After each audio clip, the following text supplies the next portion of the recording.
거창의 현인 정 대표입니다. 이번 시간에는 주식 투자 기초 영상을 준비해 보았습니다. 2주 전에 PER에 대한 소개 영상을 업로드하였습니다. 보신 분들에게 많은 도움이 되었을 거라고 생각합니다. 많은 PER 영상이 있지만 대부분 이론적인 내용만 언급할 뿐 실전에 도움되는 내용이 거의 없어서 유튜브에 관련 영상이 많음에도 불구하고 차별화된 내용으로 PER 영상을 만들어 보았습니다. 아직 안 보셨다면 꼭 시청해 보시길 권해드립니다. 이번 시간에는 ROE를 이론적으로만 아는 것을 넘어서 실전 투자에 충분히 활용할 수 있도록 쉽고 자세하게 내용을 풀어보도록 하겠습니다. 기업의 존재 이유는 무엇인가요? 바로 이익 창출입니다. 기업은 주어진 자산을 활용하여 사업을 영위하고 이익을 창출합니다. 사업에 활용하는 자산은 크게 두 가지로 나뉩니다. 내 돈과 빌린 돈입니다. 사업 초기 자금 및 주주들에게 조달한 자금, 그리고 회사가 벌어들인 순이익의 유보금 등이 내 돈에 속합니다. 그리고 은행에서 빌린 돈과 채권을 발행해서 조달한 자금이 빌린 돈에 해당합니다. 빌린 돈은 언젠가는 갚아야 되는 빚이고 갚기 전까지는 계속 이자 비용을 지불해야 됩니다. 그래서 부채를 늘리는 것이 사업 확장에는 도움이 되지만 사업이 힘들 때도 이자 비용은 꼬박꼬박 나가고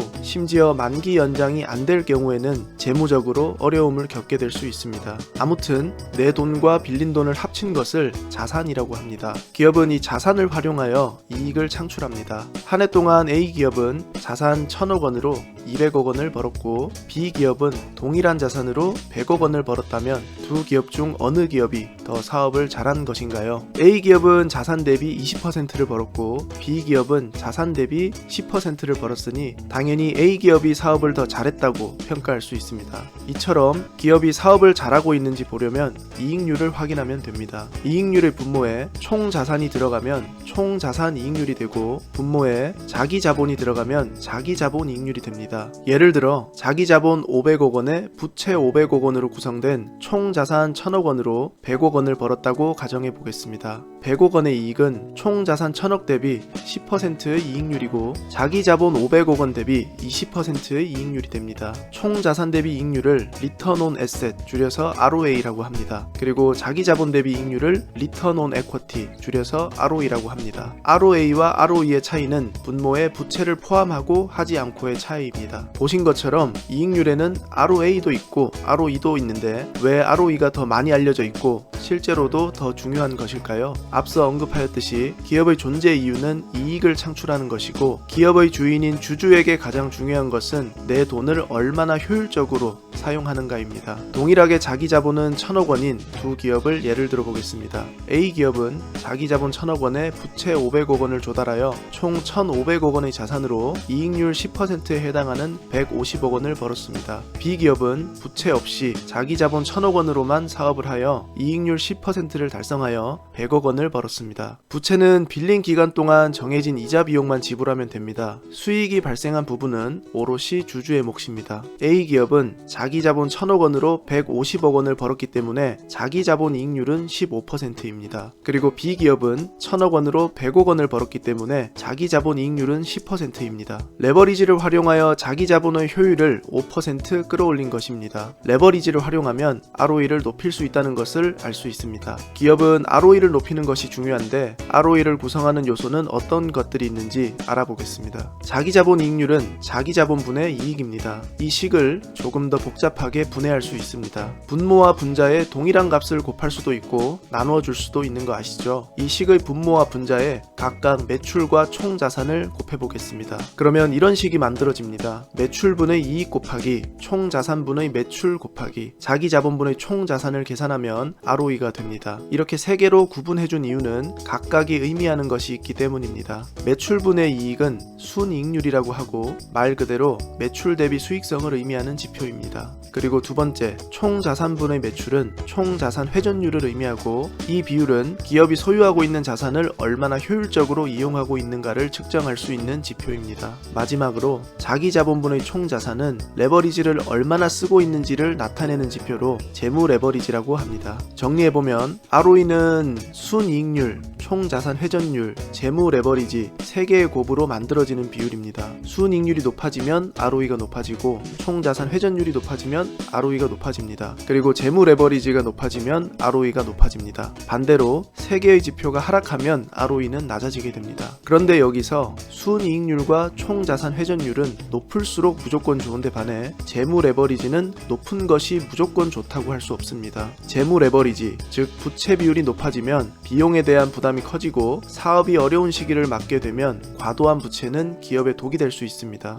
이렇게 ROE를 3개의 요소로 나눠서 분석하는 것을 듀퐁 분석이라고 합니다. 기업을 분석할 때 듀퐁 분석을 활용하면 이익률이 좋아져서 ROE가 높아졌는지, 총자산 회전율이 높아져서 ROE가 높아졌는지, 아니면 레버리지를 많이 써서 ROE가 높아졌는지를 파악할 수 있습니다. 아프리카TV의 듀퐁 분석 데이터를 들여다보겠습니다. 노란색 선이 ROE입니다. 2016년부터 계속 상승하다가 2020년에 전년 대비 꺾인 것을 볼 수 있습니다. 2020년 ROE는 27.8%로 아주 양호한 수준입니다. 워렌 버핏은 ROE가 꾸준히 15% 이상 유지되는 기업에 투자할 것을 추천하였으며 ROE가 20% 이상 지속되는 기업은 아주 매력적이라고 하였습니다. 동사는 2016년부터 ROE 20%를 유지하면서 매년 상승하였으며 2019년 ROE는 33%로 높은 자기자본 이익률을 기록하였습니다. 기업의 재물을 분석할 때 중요한 것은 추세를 보는 것입니다. 2020년에는 ROE가 27.8%를 기록하며 전년 대비 ROE가 16% 감소하였습니다. 아프리카TV의 자기자본 이익률 상승과 하락은 어떤 요소의 영향을 받았는지 듀퐁 분석을 통해 들여다보겠습니다. 우선 눈에 띄는 것은 재무 레버리지는 꾸준히 상승하고 총자산 회전율은 하락을 지속하고 있다는 것입니다. 둘 다 좋은 시그널은 아닙니다. 부채 비율이 50%대에서 100% 수준으로 점차 증가하면서 자산이 늘어났는데 늘어나는 자산의 효율성은 점점 떨어지고 있다는 것을 파악할 수 있습니다. 그럼에도 불구하고 순이익률이 빠르게 증가하면서 자기 자본 이익률을 높여왔는데 2020년에는 순이익률이 줄어들면서 ROE도 꺾이게 되었습니다.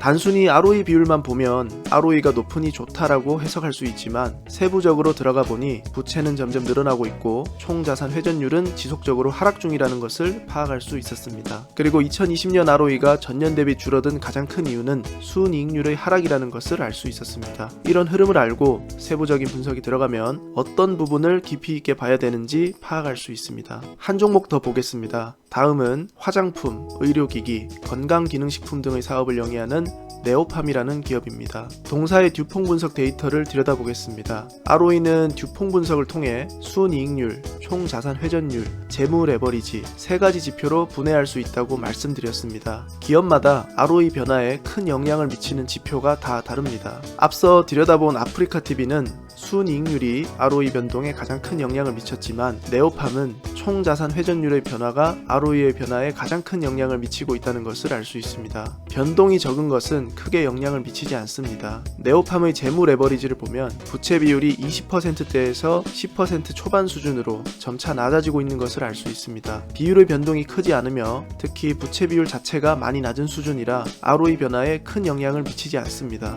순이익률 또한 20%대에서 안정적인 모습을 보이고 있으며 2020년에는 작년 대비 소폭 줄어들었지만 작년에는 코로나 사태도 있었고 올해는 환경 개선에 대한 기대감도 있기 때문에 순이익률도 크게 고려하지 않아도 될 것 같습니다. 동사의 자기자본 이익률이 25%대에서 17% 수준으로 크게 줄어든 원인은 총자산 회전율이 급격하게 감소했기 때문이라는 것을 알 수 있습니다. 그래서 더 자세한 분석이 들어갈 때 동사가 향후 매출을 빠르게 확대할 수 있을지 아니면 총자산을 줄여야 되는데 부채 비율은 이미 충분히 낮으니 배당 성향을 높여줄 계획이 있는지 등을 중점적으로 들여다보면 좋을 것 같습니다. 이번 영상에서는 ROE에 대한 개념과 듀퐁 분석을 활용한 ROE 실전 분석을 해보았습니다. 듀퐁 분석에 필요한 재무 데이터는 HTS나 네이버 증권 등에서 쉽게 구할 수 있습니다. 시청자 여러분들도 관심 종목에 대한 재무 데이터를 활용하여 엑셀에서 듀퐁 분석 그래프를 만들어 보시면 흐름을 파악하시는 데에 많은 도움이 될 거라 생각합니다. 준비한 내용은 여기까지입니다. 구독자분들의 투자에 도움이 되셨으면 좋겠습니다. 다음 영상에서 뵙겠습니다. 감사합니다.